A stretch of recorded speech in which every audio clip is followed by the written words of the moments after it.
నమస్తే రమగారు. నమస్తే జయ. రమగారు, నావెల్స్ చెప్పుకుంటూ ఉన్నాం. ఏదైనా కొత్తది స్టార్ట్ చేద్దామా? ఒక ఎపిసోడ్లో చెప్పేయచ్చు. ఆ, ఓకే. ఒక ఎపిసోడ్లో చెప్పేయచ్చు. నావెల్స్ ఇంచుమించు కంప్లీట్ చేసేస్తున్నాం కదా. చేసేస్తాము.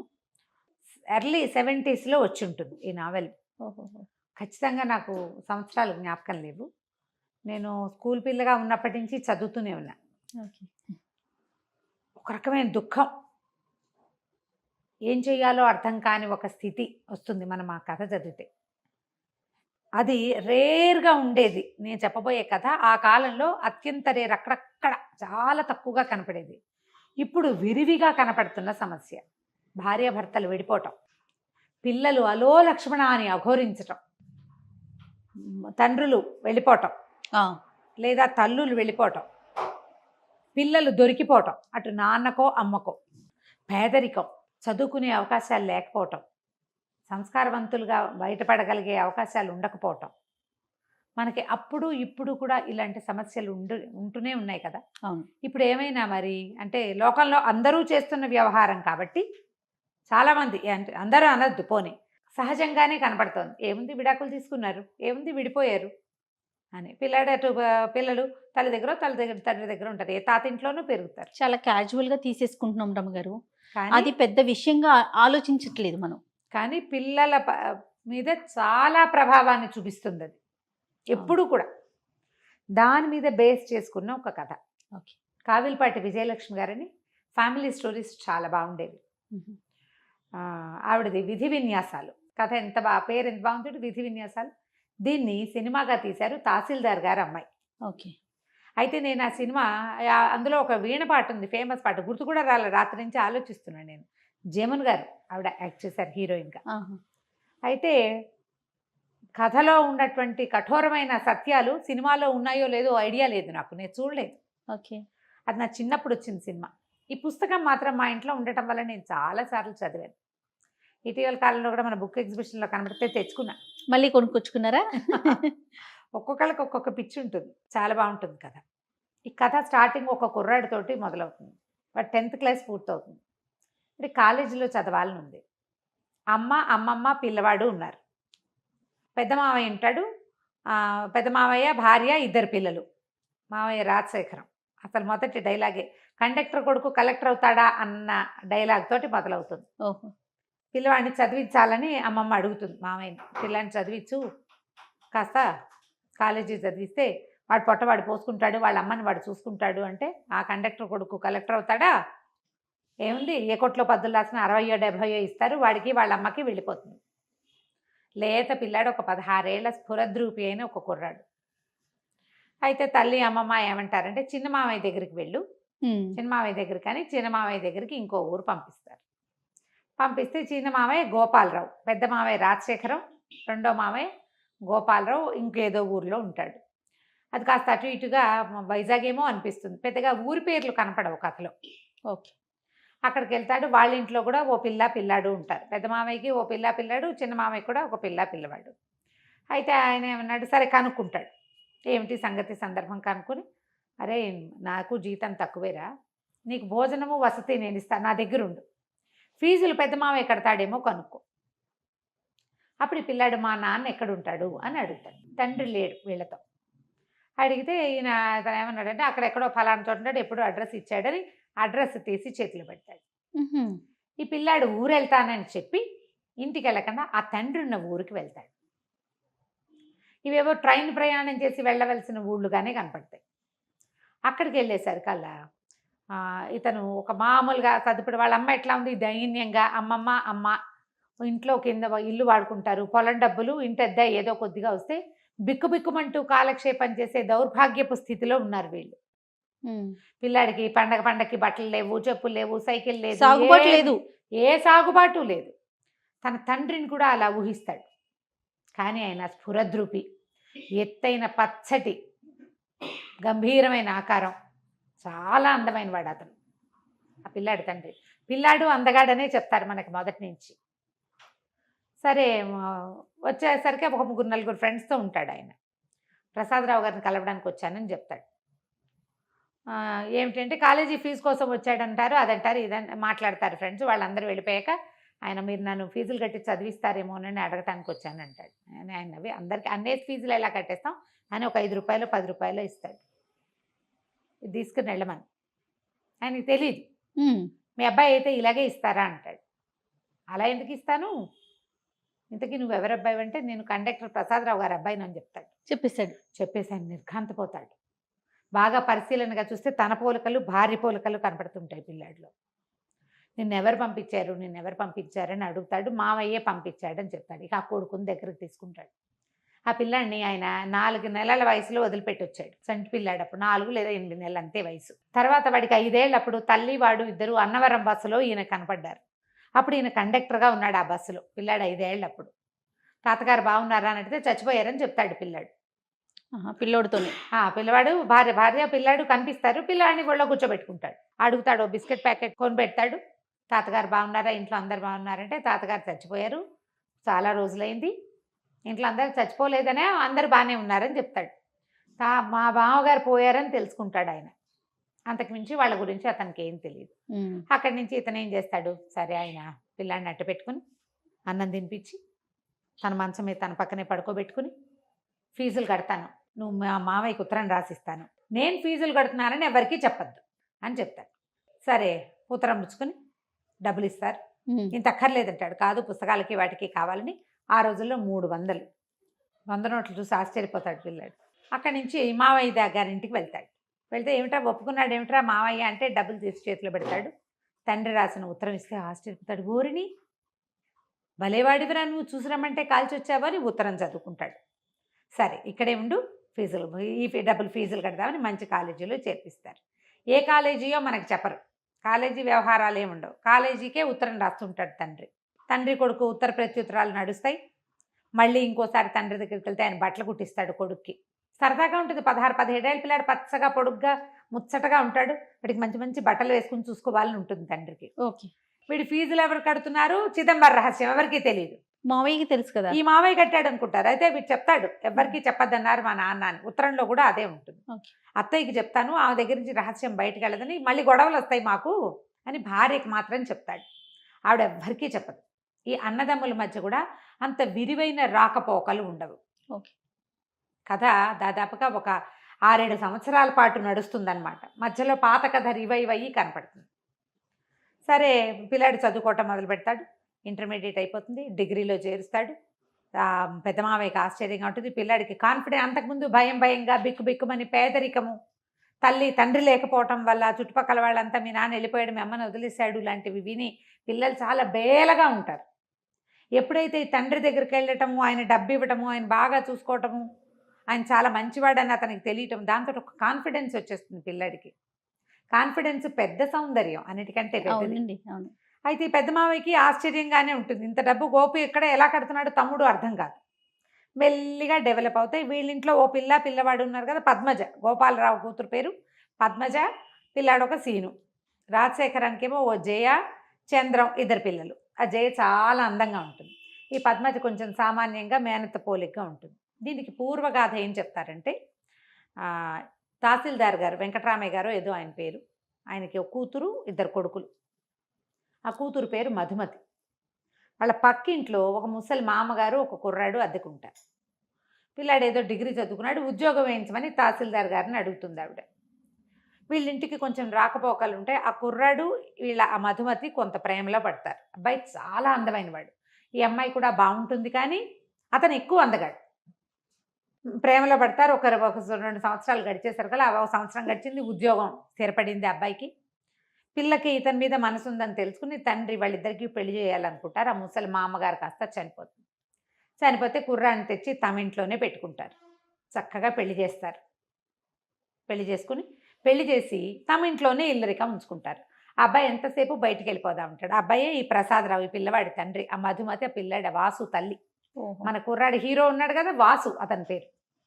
అయితే వీళ్ళిద్దరూ కలిసి ఉంటారు. 5 సంవత్సరాలకు కానీ పిల్లలు కలగరు.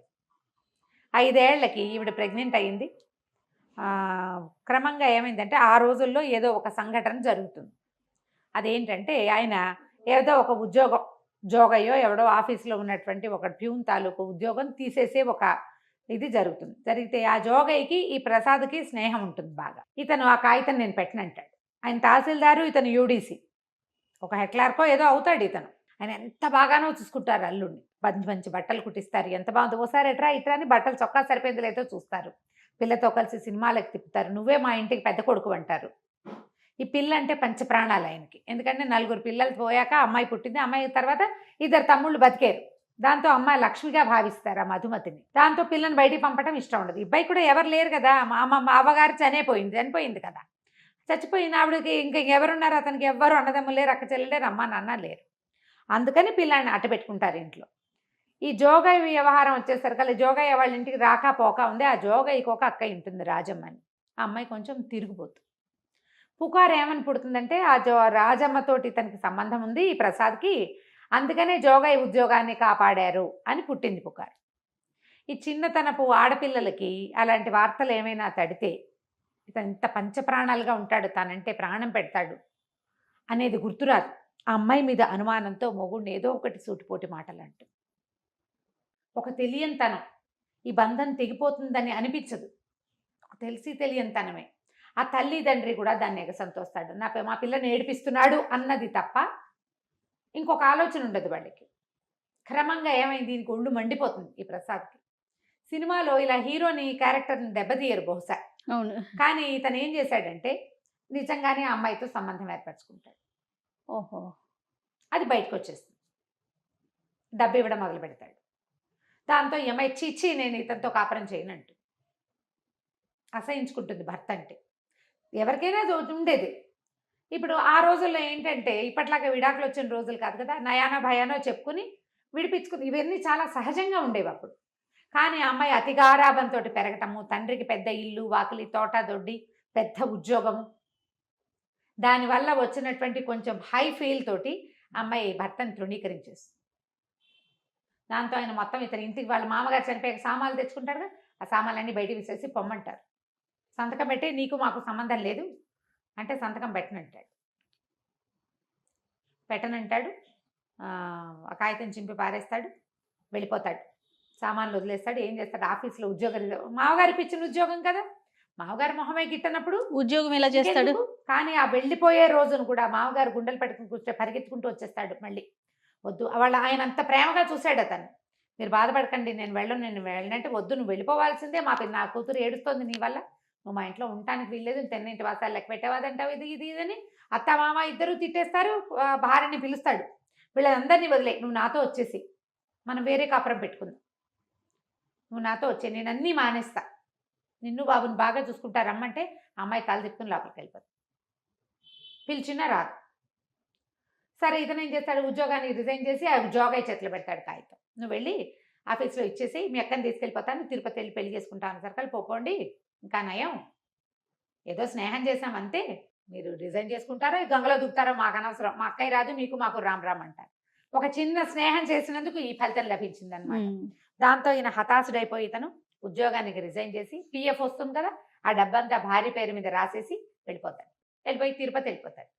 తిరుపతిలో కొంతకాలానికి ఆ రాజమ్మ అతనికి తిరుపతిలో తారసపడుతుంది. ఇతను ఏం చేస్తాడు, భార్యకి తన విషయాలు తెలియజేయటం కోసం ఆ పెళ్లి చేసుకున్నానని చెప్తాడు. ఆవిడేమో ఈ తహసీల్దార్ గారికి అంటిస్తుంది ఆ రాజమ్మ, ఎల్లుడ గారు తిరుపతిలో కనపడ్డాడు, పెళ్లి చేసుకున్నట్టు చక్కగా చోకిలాగా ఉన్నాడు అని. ఇక ఇతను ఎప్పటికైనా తిరిగి వస్తే, ఇప్పుడు ఇన్ని మాటలు అన్నాక అతను తిరిగి వస్తాడని ఎట్లా అనుకుంటారు ఎవరైనా, అదే కదా జనరల్గా అవుతుందా అట్లా, ఏనాటికైనా అతను వస్తాడేమోనని ఆశ పెట్టుకుని ఉన్న ఆ అమ్మాయికి ఈ భర్త వెళ్ళిపోయే వరకు అతని మీద అసహ్యంగా ఉంటుంది. వెళ్ళిన దగ్గర నుంచి అతను తనతో ఉన్న ప్రేమాయి గుర్తొస్తుంది.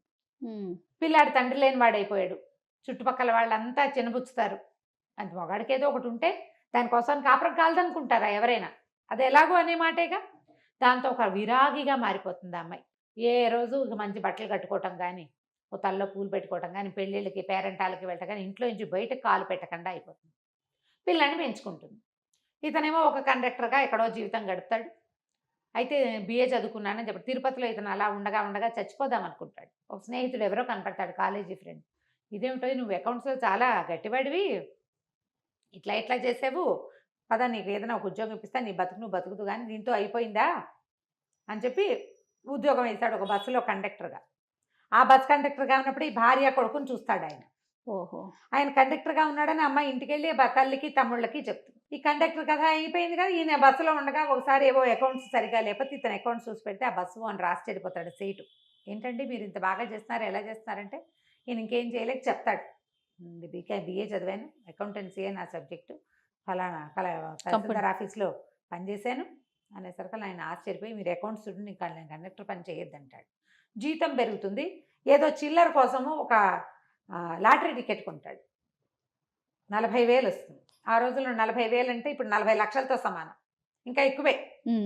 అయితే రక్షణ నిధికి ఇచ్చేస్తాను, ఈ డబ్బు నేనేం చేసుకుంటాను, భార్య పిల్లాడు నా నుంచి సెపరేట్ అయిపోయారు, జీవితం మీద ఆశ లేదంటే ఆయన ఒప్పుకోడు. అలా వద్దు, ఎక్కడైనా డబ్బు మదుపు పెట్టండి, మీకు కాకపోతే ఎవరికో వస్తుంది, డబ్బులు వస్తూ ఉంటాయి, ఎవరికైనా పిల్లలకి పేద పిల్లలకి చదువుకోవడానికి దానికి సహాయం చేద్దురు. కానీ ఓసారి డబ్బు ఇచ్చేయటం ఏంటండి, ఓ 2,000 ఇవ్వండి, మిగిలిన 8,000 మిగిలిన డబ్బులు మదుపు పెట్టండి అని బలవంత పెడతాడు.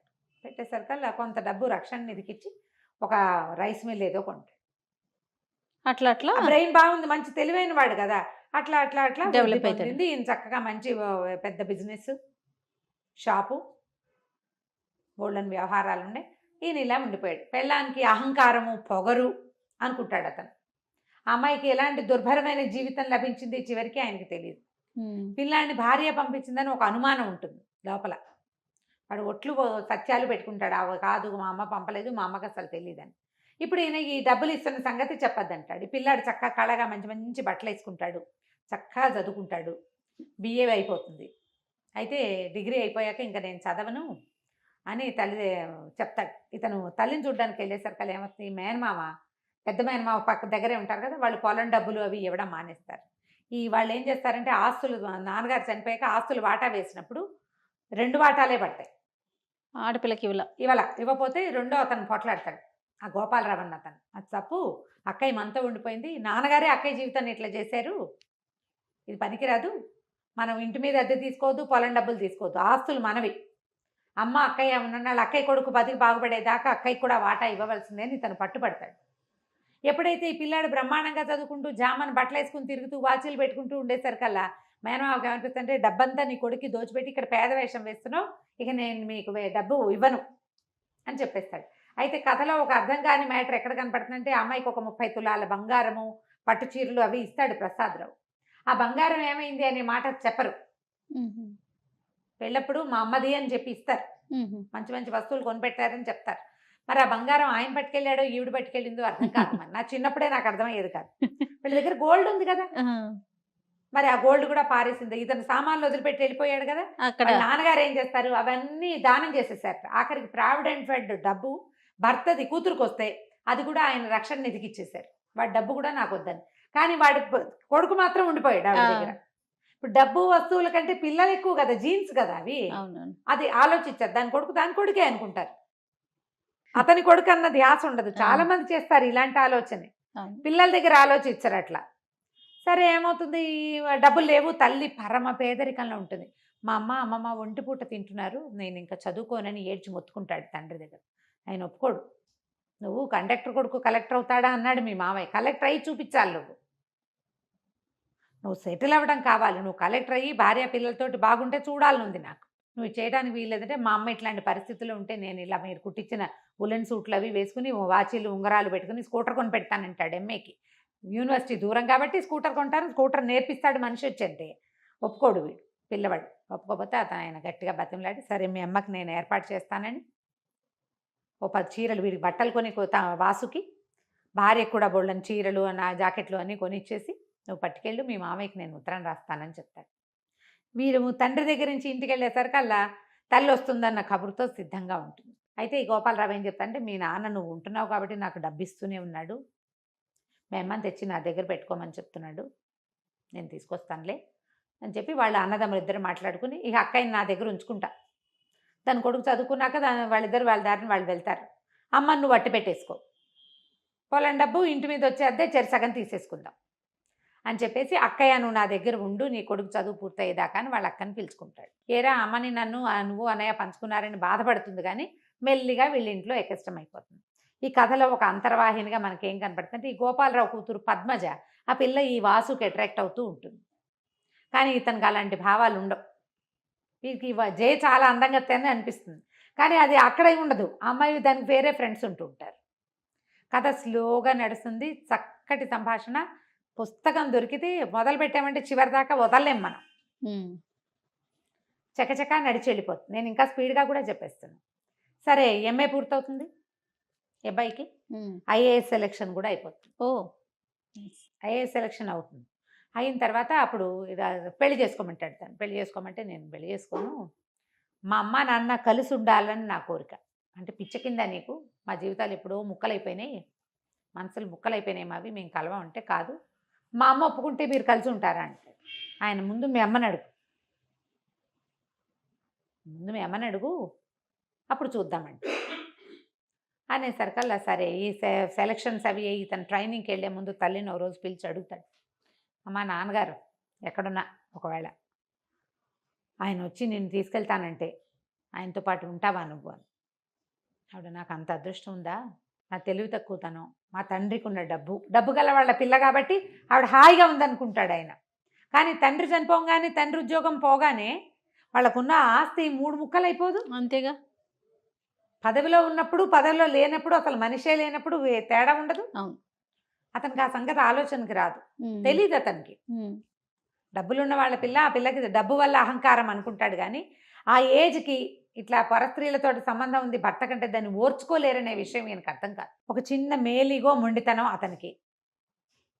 పెద్దింట్లో పుట్టడం వల్ల నేను అనే ఫీలింగ్ ఆవిడకి. ఇంతే, సరేనంటు అనేసరికి సరే ఏమనుకుంటారు, ఈ పెళ్లి సంబంధాలు జయనిచ్చి చేస్తామని ఉత్తరం రాస్తారు. వీడికి ఐఏఎస్ సెలక్షన్ వచ్చింది కాబట్టి వాళ్ళని చేసుకోవటం ఏంటమ్మా, ఈ జయ ఎవరో జగపతి అని కుర్రాడుతూ తిరుగుతుంది అంటే, ఆ జగపతి ఎవరో దొరలు కొడుతూ పిల్లని తెచ్చుకున్నాడు, అది కాదు నేను చేసుకోనని రాసేసేయమంటాడు. ఈ పద్మజకి ఎన్ని సంబంధాలో చూస్తారు, వచ్చిన ప్రతి సంబంధము తిరగొట్టేస్తుంది ఈ పిల్ల. అయితే చెప్తుంది, నేను బాధ్యతలు బరువుతోటి ఉన్నాను, నువ్వెందుకు చేసుకోలేదంటే, నాకేవో బాధ్యతలు బరువులు భయాలు ఉన్నాయి నాకంటాడు. ఈ అమ్మాయి చెప్తే, బాధ్యతలు భయాలు పోయిన తర్వాత నేను ఎవరిని ప్రేమించానో వాడికి చెప్తానంటే వీడికి అర్థమవుతుంది ఈ అమ్మాయి తను ఏం చేస్తుంది అని. అలా ఇంటి ఉద్దేశాలు పెట్టుకోవద్దు, నేను నీ మీద కన్నేసి మీ ఇంట్లో చేరాను అనుకుంటారు, నేను ఎప్పుడు నీతో తప్పుగా ప్రవర్తించలేదు, నాకు అలాంటి ఉద్దేశం కూడా లేదంటాడు. ఏడ్చుకుంటూ వెళ్ళిపోతుంది. ఆ పిల్ల మాత్రం తల్లిదండ్రికి చెప్పదు. వాళ్ళు ఏమనుకుంటారు, పోనీ వీడిని అడుగుదామా అనుకుని కూడా అక్కయ్య బయటపడలేదు, నేను ఎందుకు అడగాలనుకుంటారు. ఎవరికి వాళ్ళకి మనసులో ఉంది కానీ ఊరుకుంటారు. ఈ మధుమతికి ఏమని ఉంటుంది, పిల్లాడిని ఇంత చదివించాడు తమ్ముడు, పిల్లనిచ్చే ఉద్దేశంతో చదివించి ఉంటాడు అనుకుంటుంది. కానీ ఆవిడకి లీలగా అనుమానం ఉంటుంది, ఎవరికైనా ఇల్లరికానికి కొడుకు ఒప్పుకున్నాడా, అందుకే వాళ్ళు డబ్బిస్తున్నారా, లేదా ఎవరికైనా దత్తత వస్తానని ఒప్పుకుంటే వాళ్ళు డబ్బిచ్చి చదివిస్తున్నారేమోనని. వాటికి ఒప్పుకోవద్దంటుంది. పక్కింట్లో ఉన్న తహసీల్దార్ గారికి ఒక లావుగా నల్లగా బొద్దుగా ఉన్న పిల్ల ఒకటి ఉంటుంది, వాళ్ళు ఉద్యోగం వేయిస్తామని మనవరాలను చేసుకోమంటారు. ఈ అమ్మాయి చెప్తుంది, తహసీల్దార్ గారు వీళ్ళ పక్కిల్లే, ఈ పక్కింట్లో అద్దెకుంటే కదా నా భర్తకు ఉద్యోగం వేయించి నేను ఇంట్లోకి తీసుకొచ్చుకున్నాను, నా పిల్లాడు ఇల్లరికం వెళ్ళకూడదు. ఈ ఉద్యోగస్తులు ఉద్యోగం వేయించగలిగే వాళ్ళ ఇంటి పిల్లని చేసుకుంటే వాళ్ళ నాన్న బతికే అవుతుంది వాడిది కూడా. ఈ పిల్లాడు ఇంచుమించుగా వాళ్ళ నాన్నక మళ్ళీనే ఉంటాడు. నాకు గుర్తుండి శోభన్ బాబు గారు ఏమైనా డబల్ యాక్షన్ ఏమోనని అనుకుంటా, గుర్తులేదు నాకు, దానికోసం సెర్చ్ చేసే టైం కూడా లేదు. ఓకే, ఈ పూటే కదా అనుకున్నాం చెప్దామని. అయితే ఏమవుతుంది, సరే ఇతను ఉత్తరం రాస్తాడు, అమ్మ మీతో రావడానికి సిద్ధంగా ఉంది, మామయ్యకి ఉత్తరం రాయండి అని రాస్తే ఆయనేం అర్థం చేసుకుంటాడు, ఓహో చిన్న మామయ్య కూతురుని చేసుకోదలుచుకున్నాడని ఇతనికి ఉత్తరం రాస్తాడు. గోపాలం, మీ అమ్మాయిని చేసుకోవడానికి మా వాడికి ఇష్టమే, మీ పిల్లనిచ్చి మా వాడికి పెళ్లి చేసేయాలి. వాళ్ళు ఏం చేస్తారు, వాసుకి ఓకేటా వాళ్ళ నాన్నతో ఉత్తరం రాయించాడు అని అనుకుని, అక్కయ్య మా అమ్మాయిని చేసుకోవే అని అడుగుతాడు. అదేరా మరి సంబంధాలు చూస్తుంటే, అవును నువ్వు తేల్తామని చూశాను, నువ్వు తేలలేదు, అతనికి ఏంటంటే బాగా డబ్బిస్తున్నాడు అనే విషయం అక్కయ్యకి చెప్పకూడదు. ఓకే, నువ్వు తేలలేదు, అక్కడికి వెళ్ళి ఉత్తరం రాశాడు వాడు అని చెప్తాడు. చెప్పేసరికి ఆవిడ సంతోషిస్తుంది. మేనకోడలు అంటే చాలా ఇష్టం, పిల్ల బుద్ధిమంతురాలు, కానీ అందంగా ఉంది అని చూపించారు, గుండ్రటి మెరిసే కళ్ళు అని మాత్రం చెప్తారు అంతే. ఆ పెద్ద పిల్లే జయ అందంగా ఉందని చెప్తారు కథలో. సరే వీళ్ళు ఏం చేస్తారు, చక్కగానే శుభలేఖలు వేయించేస్తారు, శుభలేఖలు ఒక కట్ట పంపిస్తారు. ఇతనేమనుకుంటాడు, సరే ఆలోచించుకుంటూ పద్మజకి నేనంటే ఇష్టం, పోనీ పద్మజని చేసుకుందామని అనిపిస్తోంది, మామయ్యని అడిగితే ఎలా ఉంటుంది, మామయ్యకి ఉత్తరం రాద్దాం అనుకుంటాడు. పెళ్లి కార్డులు వస్తాయి, ఇతను తెల్లబోతాడు, ఇదేంటి ఇలా వచ్చినాయి అని. ఆ మామయ్య రాస్తాడు ఉత్తరం, నువ్వు రాయటం ఎందుకు, మీ నాన్నతో రాయించావు ఎందుకు రా, ఇక్కడ ఉండగా నువ్వు చెప్తే నేను కాదంటానా, నీ నోటితో నువ్వు చెప్తే అది కూడా బాగా సంతోషించేది, మీ నాన్నతో రాయించామంటే అప్పుడు అతనికి స్ట్రైక్ అవుతుంది తండ్రి ఏం చేశాడు అని. సరే పెళ్ళి రెడీ అయిపోయింది. పెళ్ళికి అందరూ వచ్చేస్తారు. ఆ పెళ్లి రోజు ముందు రోజు అక్కయ్య గోపాలరావుని అడుగుతున్నమాట మధుమతి గారు, మీ బావ ఎక్కడున్నారో, జాయింట్ కలెక్టర్ వీడు, ఎంతమందో పెద్దవాళ్ళు వస్తారు, తండ్రి లేకుండా తల్లి ఒక్కతే ఇలాగ బోసి మొహంతో కనపడితే బాగుండదురా, ఆయన ఎక్కడున్నారో ఆ పెళ్ళి కాసేపు వచ్చి అక్షింతలు వేసి వెళ్ళమనంటే, ఆయన ఇంకో భార్యా పిల్లలు ఉన్నట్టు ఆయనకి ఏం భార్యా పిల్లలు లేరులే, వస్తాడులే అని నవ్వుతాడు. వీళ్ళందరికీ నవ్వులాటగా ఉంది. నా బతికిట్ట ముక్కలైపోయింది. ఇంటల్లుడు లేడు, ఇంట్లో పెళ్ళి, ఇంటల్లుడు లేడు, పిల్లాడి పెళ్ళి, తండ్రి లేడు, వాళ్ళకి ఎవ్వరికీ ఆ లోటు తెలియట్లేదు, నాకు ఒకదానికే తెలుస్తుంది అనుకుంటుంది. తర్వాత ఎన్నిసార్లు అనుకుంటుంది. అతను వెళ్ళిపోయాక ఆవిడ పొరపాటు చేశాను, అతను రారా అని పిలిచేవాడు, వేరే కాపురం పెట్టుకుందామని ఎన్నిసార్లు అడిగాడు, ఆ రోజు కూడా రమ్మన్నాడు, నేను వెళ్ళకపోవటం ఎంత పొరపాటు చేశాను, పిల్లాడికి వాడి భవిష్యత్తు పాడు చేసేసా, నా జీవితము అంధకార బంధనం చేసుకున్నాను, ఇట్లా వాళ్ళ ఇంట్లో పడి వాళ్ళ చీత్కారాలు తింటూ ఉండవలసి వచ్చింది. అన్నదమ్ములకు పెళ్ళిళ్ళు అయ్యేసరికల్లా ముద్దు ముచ్చట మా అక్కయ్య ప్రేమ ఎందుకుంటుంది. సరే మధ్యాహ్నానికి ఒక ఆయన 2 బేటలు సూట్ కేసు తోటి వస్తాడు, 2 సూట్ కేసులు, హోల్డాలు అవి పట్టుకుని. ఆ పాతకాల కథలో హోల్డాలు బాగా కథలు కనపడతాయి అన్నమాట. బెడ్డింగ్ లాంటిది, అందులో చాలా సామాన్లు ఉంటాయి, పరుపు కూడా ఉంటుంది, ఎక్కడైనా కావాలంటే పరుచుకుని పడుకునేటట్టుగా. వాటితో వస్తే ఆశ్చర్యపోతారు, ఎవరో చుట్టాలు వచ్చారు. సరే అక్కడి నుంచి అక్కయ్య బావ వచ్చారు, పైకి వెళ్ళమని చెప్తాడు. ఇప్పుడు వెళ్తే పైకి ఈవిడేం ఊహించుకుంటుంది, అప్పుడెప్పుడో 20 ఏళ్ల క్రితం చూసింది ఒక ఆయన్ని. ఆయన ఎట్లా ఉన్నాడు, కండక్టర్ బక్క చిక్కిపోయి, మొహం అంతా పీక్కుపోయి, జుట్టు ఎర్రగా పీచుకొని, తైల సంస్కారం లేని జుట్టు, దవడలు లాక్కుపోయిన ఒక బక్క మొహం గుర్తుంది ఆవిడికి. అప్పటికి అతను చాలా నిరాశ దృక్పథంలో ఉన్నాడు కదా. ఇప్పుడు ఆశ్చర్యపోతుంది ఈయన్ని చూసి. ఆయన ఎంత మనిషి, ఆజానుబాహువు, చక్కగా పచ్చగా విశాలంగా నుదురు, బ్రహ్మాండంగా అద్భుతమైన సౌందర్యవంతుడుగా కనపడతాడు. ఇక భార్యాభర్త కలుసుకుంటారు. ఆవిడ అడుగుతుంది, నన్ను ఇంకెప్పుడు వదిలిపెట్టి వెళ్ళొద్దు, మీరు ఎక్కడుంటే అక్కడ మీతో సేవ చేసుకుంటూ మీతో పాటు ఉంటాను, నన్ను వదిలిపెట్టకండి, జీవితం అంతా సర్వనాశనం అయిపోయింది అని. ఆ పాత తప్పిదాని గురించి అతను చెప్పడు, ఆవిడ అడగదు. ఎలా ఇలా జరిగింది అనేది తెలియదు. భార్యకు చెప్తాడు, నీ మొదటి రోజునే వీడు 6 ఏళ్ల క్రితమే నా దగ్గరకు వచ్చాడు, 7 సంవత్సరాల క్రితమే, 10th పాస్ అయ్యాక నేనే చదివిచ్చాను వాడిని, వాడి ఒంటి మీద ఉన్న ప్రతి గుడ్డ నేను కొన్నదే, నీకు చెప్పొద్దన్నాను, వాడు నాతో యుద్ధం చేశాడు ఒక రకంగా, మా అమ్మ మంచిది అని, నిన్ను నా కొడుకు పక్కన నిలబడి నిన్ను చూడాలనుకున్నాను, నేను ఓడిపోయి నువ్వే కావాలని అడగాలనుకోలేదు అని చెప్తాడు. సరే పెళ్ళైపోతుంది. పెళ్ళయ్యాక తల్లిదండ్రిని పిలుస్తాడు. అవన్నీ పండగలు గిండగలన్నీ వ్యవహారాలు అయిపోయాక మనందరం కలిసి వెళ్దామంటే, వద్దు, మీ దారిని మీరు వెళ్ళండి అని చెప్తాడు తండ్రి. తల్లి అంటుంది, ఉన్న నాళ్ళు ఒంటరిగా ఉన్నాను, ఆయన వదిలిపెట్టి రాను అని చెప్తుంది. కొడుకు అవసరం తండ్రికి లేదు, తల్లికి లేదు, వాళ్ళిద్దరూ ఒకరితో ఒకళ్ళు ఉండాలనుకుంటారు. అప్రతిభుడైపోయాడు బాసు అని రాస్తారు చివరికి. విధి ఎలాంటి రకాలుగా తిప్పుతుంది, ఎలాంటి మలుపులు తిప్పుతుందో. ఇప్పుడు వీడు అదృష్టవంతుడు ఈ అబ్బాయి. అవును, చివరి దశలో అయినా అమ్మా నాన్నతో కలిసి ఉండే అవకాశం అబ్బాయికి లభించింది. ఎంతమందికి లభిస్తాయి జయ? అవును రమ్ గారు. నేను ఎద్దనపూడి సులోచన రాణి గారి ఆరాధన, ఈ విధి విన్యాసాలు చదివినప్పుడల్లా ఏడ్చేదాన్ని జయ. భలే బాధగా ఉంటుంది. అసలు కుర్రాన్ని వాడు బేలగా ఏం చేయాలో తెలియక నిస్సహాయమైన స్థితి వాడిది. వాడికి చదువుకోవాలి, పెద్ద చదువు చదవాలని కోరిక, అవకాశం లేదు. సంపాదన పరుడైన తండ్రి ఉండి, సమర్థుడైన వాడు ఉండి, ఇలా దిక్కుమాలినట్టు మేనమావల పంచన బతకటం ఎంత కష్టం కదా. మరి ఎంత బాగా రాస్తారంటే ఎక్కడ ఎగ్జాజరేషనే ఉండదు. హ్యూమన్ రిలేషన్స్ చాలా సహజమైనవిగా మన చుట్టుపక్కల ఇళ్లల్లో జరిగేలాంటి దాన్ని క్లియర్ పిక్చర్ ఇస్తారు. మనుషులు ఎలా మారతారు, కండక్టర్ కొడుకు కలెక్టర్ అవుతాడా అన్నవాడు తన కూతుర్ని ఇవ్వడానికి సిద్ధపడతాడు. మనుషులు ఎలా ఉంటారో చూపిస్తారు. చాలా క్లియర్గా ప్రశాంతమైన రైటప్స్ కూడా. అదేంటంటే తీక్ష్ణమైన సంభాషణలు, గాఢమైన అదేదో ఉండదు. తాపీ సంభాషణతోటి సాఫీగా వెళ్తుంది. చక్కటి భాష, మనం మాట్లాడుకునే భాష. క్యారెక్టర్స్ అన్నీ క్లియర్గా ఎవరెవరి వ్యక్తిత్వం ఏమిటి అనేది దానికి ఆ సందర్భంలోనే తెలియజేసేలాగా రాస్తారు. దొరికితే పుస్తకం దొరుకుతుంది ఖచ్చితంగా. ఇప్పుడు అన్ని బుక్ షాప్స్లో ఉండేందుకే అవకాశం ఉంది. కావిల్పాటి విజయలక్ష్మి గారి విధి విన్యాసాలు. ఒకవేళ మీకు సినిమా కనుక దొరికితే తహసీల్దార్ గారు అమ్మాయి సినిమా కూడా చూడండి. ఆ వీణ పాట ఏమిటో గుర్తు రావట్లేదు. మీలో ఎవరికైనా గుర్తుంటే కింద కామెంట్ పెట్టండి. తప్పకుండా. నమస్తే రమ్య గారు. నమస్తే.